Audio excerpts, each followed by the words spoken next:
Doctor V Sivadasan M P നോക്കൂ, ചൊവ്വാഴ്ചയും ബുധനാഴ്ചയും വരെ ഒന്ന് കാത്തിരുന്നുകൂടായിരുന്നോ? ഇന്നത്തെ ദിവസം തന്നെ ഇത് ചർച്ച ചെയ്യണമെന്നുള്ളത് പാർലമെന്റിൽ നിങ്ങളുടെ ഒരു രാഷ്ട്രീയ നീക്കമാണ്. കാരണം എന്താ, എല്ലാ മാധ്യമങ്ങളുടെയും ശ്രദ്ധ പിടിച്ചു പറ്റുന്നു. ഇന്ത്യ മുഴുവൻ, ഒരുപക്ഷെ ലോകമെമ്പാടും ഇത്രയും വലിയ രീതിയിലുള്ളൊരു വ്യാപകമായ ചോർച്ച, മറ്റെങ്കും കാണാത്ത വിധമുള്ള ചോർച്ച ചർച്ച ചെയ്യാനുള്ളൊരു സാധ്യത, ആ രാഷ്ട്രീയ സാധ്യതയാണ് നിങ്ങളും തേടിയത്.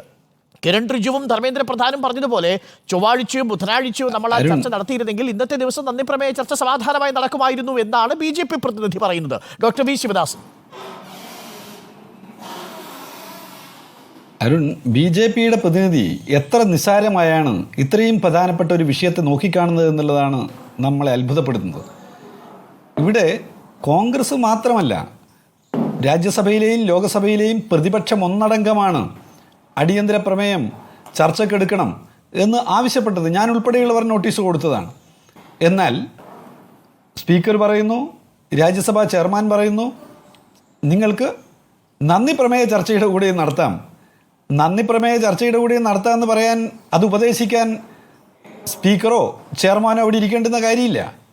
ട്രഷറി ബെഞ്ചിൻ്റെ നിർദ്ദേശവും വേണ്ട. നന്ദി പ്രമേയ ചർച്ചയിൽ എന്തൊക്കെ പറയണമെന്നുള്ളതിനെക്കുറിച്ച് ഞങ്ങൾക്ക് നല്ല ധാരണയുണ്ട്. ഇവിടെ എന്താ, അടിയന്തരമായി ഈ രാജ്യം ശ്രദ്ധിക്കേണ്ടുന്ന, ഗവൺമെൻറ് ശ്രദ്ധിക്കേണ്ടുന്ന ഒരു വിഷയത്തെക്കുറിച്ച് അടിയന്തര പ്രമേയത്തിന് നോട്ടീസ് കൊടുക്കുന്നു. ആ വിഷയം എന്താണ്? ലക്ഷക്കണക്കായ വിദ്യാർത്ഥികളുടെ ഭാവിയെ നിർണ്ണയിക്കുന്ന വിഷയം. അതിനകത്ത് ഞങ്ങൾ ആക്ഷേപം ഉന്നയിക്കുന്നത് ആദ്യമായിട്ടല്ല. പാർലമെൻറ്റിൽ ഇതിനു മുമ്പ് 4 തവണ ഈ വിഷയം 2021 മുതൽ ഇങ്ങോട്ടുണ്ടായിട്ടുള്ള വിവിധ NTA-യുടെ നമ്മുടെ പരീക്ഷാ ചോർച്ചയുമായി ബന്ധപ്പെട്ട വിഷയങ്ങൾ ഞാൻ ഉൾപ്പെടെയുള്ളവരവിടെ ഉയർത്തിയിട്ടുണ്ട്. ആ നേരത്തെ ഉണ്ടായിട്ടുള്ള പരീക്ഷാ ചോർച്ചയിൽ നാഷണൽ ടെസ്റ്റിംഗ് ഏജൻസിയുടെ കൃത്യവിലോപം, എല്ലാ അർത്ഥത്തിലും അഴിമതി നിറഞ്ഞിട്ടുള്ള സംവിധാനം, അതിനെക്കുറിച്ച് എന്ത് ചർച്ചയാണ് അല്ലെങ്കിൽ എന്ത് നടപടിയാണ് BJP നേതൃത്വത്തിലുള്ള സർക്കാർ കൈക്കൊണ്ടിട്ടുള്ളത്? ഏതെല്ലാം പരീക്ഷകളുടെ ചോർച്ചയുണ്ടായി? NTA എന്ന് പറയുന്ന സംവിധാനം രൂപപ്പെടുത്തിയത് തന്നെ കൊടിയ അഴിമതി നടത്താൻ വേണ്ടിയാണ്. രാജ്യത്തെ ഫെഡറൽ സ്ട്രക്ചറിനെ, പരീക്ഷാ സംവിധാനത്തെ ആകെ തകർത്തിട്ടാണ് യൂണിവേഴ്സിറ്റിയിലേക്ക് ഉൾപ്പെടെ രാജ്യത്തൊന്നാകെ ഒരൊറ്റ പരീക്ഷാ സംവിധാനം പ്രവേശനത്തിനായി എന്ന് തീരുമാനിച്ച സർക്കാരാണ്. എല്ലാ അർത്ഥത്തിലും ഒരു കേന്ദ്രീകരണം പരീക്ഷാ മേഖലയിൽ, സ്കൂൾ തലം മുതൽ ഉന്നത വിദ്യാഭ്യാസ തലം മുതൽ വരെയുള്ള എല്ലാ പരീക്ഷകളും കേന്ദ്ര സർക്കാരിൻ്റെ നിയന്ത്രണത്തിൽ കൊണ്ടുവരുന്നതിനുള്ള ഒരു സംവിധാനമാണല്ലോ NTA.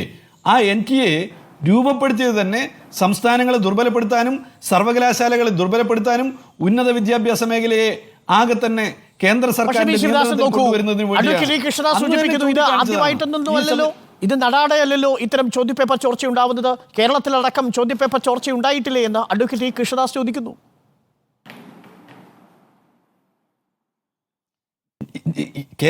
ഇവിടെ കൃഷ്ണദാസിന്റെ ചോദ്യം നടാടെയല്ല, NTA-യുടെ പരീക്ഷയിൽ തന്നെ തുടർച്ചയായി ആക്ഷേപം വരികയാണ്.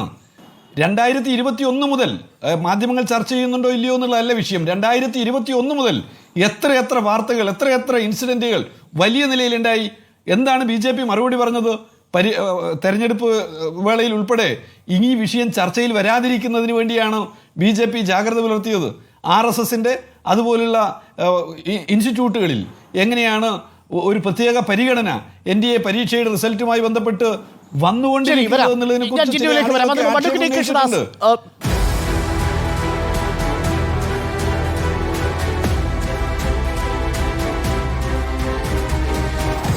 Debate with Arun Kumar.